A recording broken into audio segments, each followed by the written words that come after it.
This is not a drill.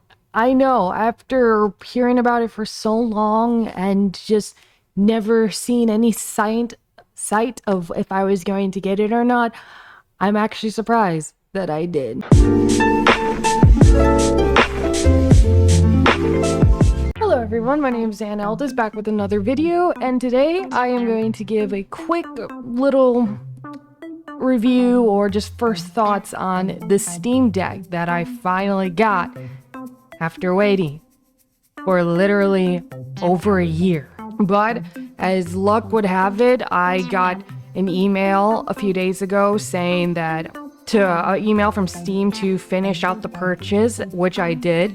And I was expecting to wait another 2 weeks for delivery, but no, it only took like a day for it to actually come, which I was very surprised by.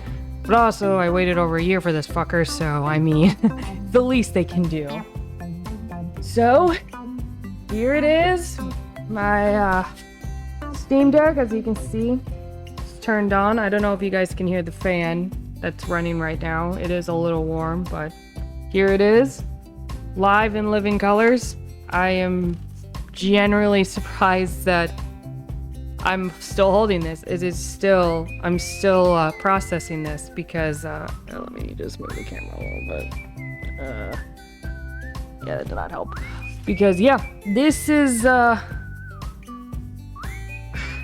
it feels really comfortable. I will say that. That's my first thought with something how big it is. It's actually really comfortable on the hands. And despite how big it is, it still has, I think it has a decent size screen.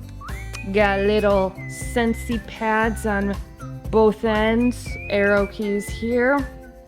We got a Steam button that opens up your options to go to the store, the libraries, your downloads, media, and then this on this end, which shows your battery life and frames, refresh, all of the fun computer stuff. And then on here, well, obviously we have our lovely Steam store here. These control pads are mine. I put these little pads on here. I thought it looked cute. Then we got, of course, our fan in the back. And then I haven't used these buttons yet, but we got buttons on the side right here. Little buttons here. I think this is another fan. And our speakers are right. These are our speakers. So, basic overview of the Steam Deck. I love, unlike the Switch, which I hate, that has the charger down here, the charger is on top of here, so if you buy a stand or something, you can like set it up like this and play on a controller and work on that. And then down here, because I think a lot of people are wondering this, like especially for the one I got, which only has 64 gigabytes, if you could add more, this is where you would put the bottom, any other additional storage you want to add. I personally got a 400 gigabyte drive because 64 gigabytes is not enough for the games I play, not even for one. So that did help a lot. So that's the basics of the Steam Deck. So my first impressions was that I thought it actually looked really good and it felt good in my hands. I was genuinely surprised how comfortable it got. I never feel like I'm stretching too far. I think it's really cool that it's touchscreen. So I can play it as like this or just touch it screen as well. And it's interesting because in my mind, I know that this is supposed to be a PC, because that's the point of the Steam Deck. It's supposed to be a PC in your hands, but it feels more like a console to me. Like, it's so weird. This feels like a more advanced version of the Switch, which I do have a Switch as well as a Switch Lite, and yeah, there's your side-by-side comparison of that. It actually much bigger than the Switch as well. Here is the full-size Switch, and then Steam Deck here. Yeah, much better. Much bigger in size and much more comfortable. Honestly, the Steam Deck feels really good in the hands. So I had played a couple of games on here because not all of the games are Steam compatible, which, or at least they're not tested. I know that they've been working on making a lot of these, trying to make a lot of these compatible or trying to test them. So there are quite a few games on here that will tell you that they haven't tried it, but you can still play it in. I played a round of Dark Deception, which isn't tested, but can still be playable. And for the most part, it's fine. The only thing is that if anyone plays the games, you get like these special powers. And normally you use the keyboards, the numbers 1, 2 to like switch them. Unfortunately, you can't do that here. You have to push this button here to switch it, and it gets very funky, but you can play it. It's just a little bit more difficult when it comes to that, and it's like that for some of the other games too. But there's also a lot of games that are fully compatible for the Steam, such as Elden Ring, Risk of Rain 2, and Life is Strange, and A Plague's Tale. Some other games that I also have been. And for that, I think like that just means like when it comes to just the Steam itself, because the cool part, I think the really cool part about the Steam Deck is the Bluetooth, is that you can connect controller as well as keyboard and mouse. So if you have a stand, if you buy one of those stands, which you can get them very cheap for like $12, $13 on like Amazon, which is what I did, you can put it on the stand and then just connect a keyboard and controller on it and go and just have fun just gaming like that, which could also make it much more easier. And I think, and another cool thing, because once again, this is a PC, they do have Chrome on here. So you can go on Chrome, and if you like want to watch YouTube, you can do that, as well as maybe if you have some like assignments or homework you want to do, you can go do that through Google, or just any other fun stuff that you can do online. So I think that's definitely a cool part about the Steam Deck, is that it does feel like a console, but also it's a PC, and it works like a PC.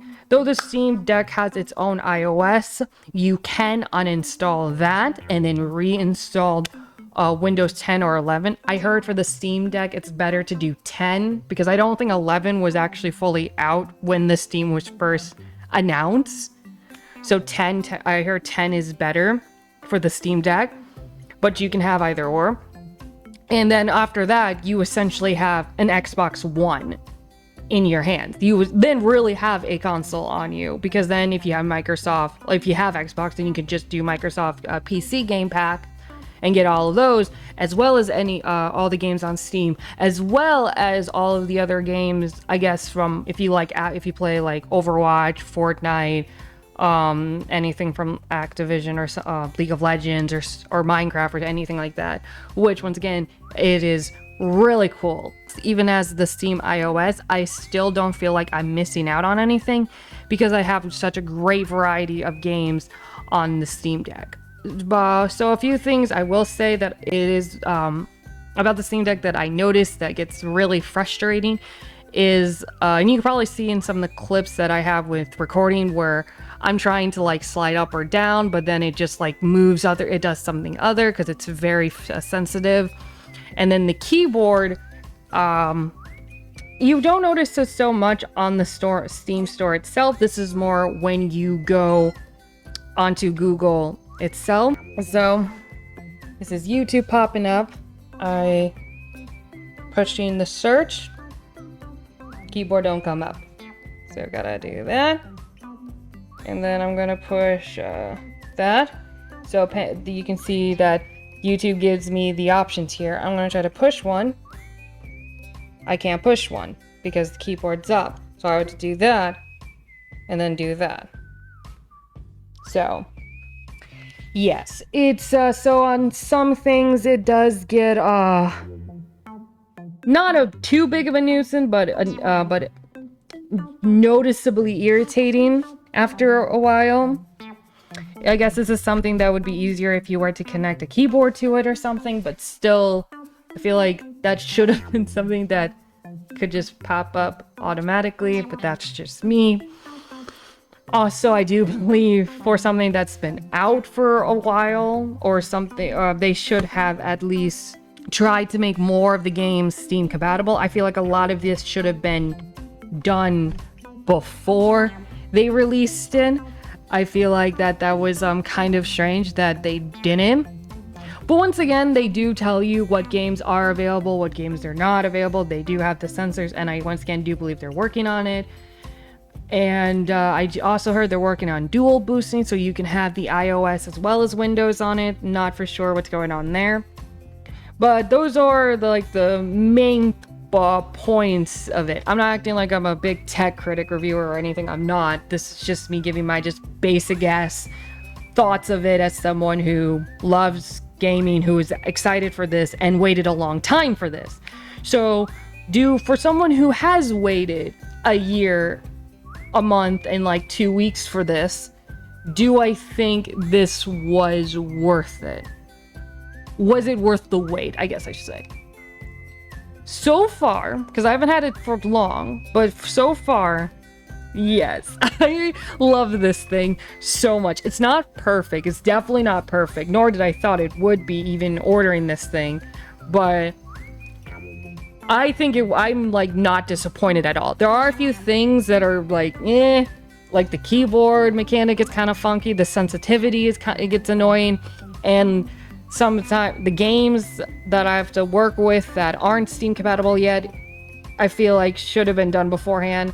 But I'm not disappointed either, because for me, I've been able to work with those games. Also, a lot of games I play are Steam compatible, so I haven't had too much of a problem. And once again, this is something I'm pretty sure they're working on, currently working on, and going to be working on for other future games, as well as the games they do have that are very popular. And I've been using this thing like constantly. It's by my side like all the time. It is just so... I wish this thing came out years ago. Like, me and my brother would have had a fucking heyday with this back in like 2016, 2017. This would have been just so fucking perfect for us. And I know a lot of people, like a lot of YouTubers, were criticizing about this because they have like $5,000 to $6,000 PC setups or something. But for someone like me who can't afford that, this is so perfect. If you're someone though, like, I think who would really want this, or could really use this, because once again, it is a PC, so you can go back and forth from gaming to doing just schoolwork or YouTube or something. If you're like a college student, or if you're someone who moves around a lot or goes out a lot, the Steam Deck is going to be so perfect. Because if you game and you do your computer, you don't need to bring a big gaming laptop. You can just carry this small little thing in a carrying case, and you're good to go. And with the stand, it's even perfect. And because it has Bluetooth, you can just connect a keyboard and mouse to it. So it's like, you just got everything set right there. But if you are someone who has like a couple $1,000s on a PC, you just stay at home mostly because you work at home, or you're a college student, or if you're just young and you just haven't graduated from high school yet, maybe not so much. But if you're such a young teen who wants to start gaming but you can't afford that, or you're moving out a lot so you just can't have that, you can't spend a lot of time on the setup, this is going to be perfect. Especially if you put Windows on here. Because if you put Windows 10 or 11 on here, then once again, you essentially just have an Xbox. And if you like Xbox, then you're going to basically have all of the games you're really going to need. Maybe you can even have emulators as well, I believe, on this thing, once you have Windows on here. And then the only thing you're really left out is maybe Nintendo and PlayStation exclusives, but even then, I don't think it's like enough to say you're missing out on something. I don't feel like, even me not having Windows 10 on here, I don't feel like I'm being restricted from something, because a lot of games are put on Steam. It's like, I don't know, it's really cool that I have a PC in my hands, and it really feels like it. Like, it feels like a console, but it also works like a PC too. It feels like both. I like it. And that's where I'm going to end it. That was quick, rough, probably a lot of cutting and editing, but that's just my quick thought of the Steam Deck. Can't wait to see what's in store, so that's where we're going to leave it. Leave a like, subscribe if you haven't already. I post videos as often as I can. I have noticed the big jump of subscribers in the last weeks, which is fucking awesome. Keep it up. I'm hoping to get to 1,000 soon, and I think I might at this rate. Never thought that would happen. And as always, till next time, bye-bye!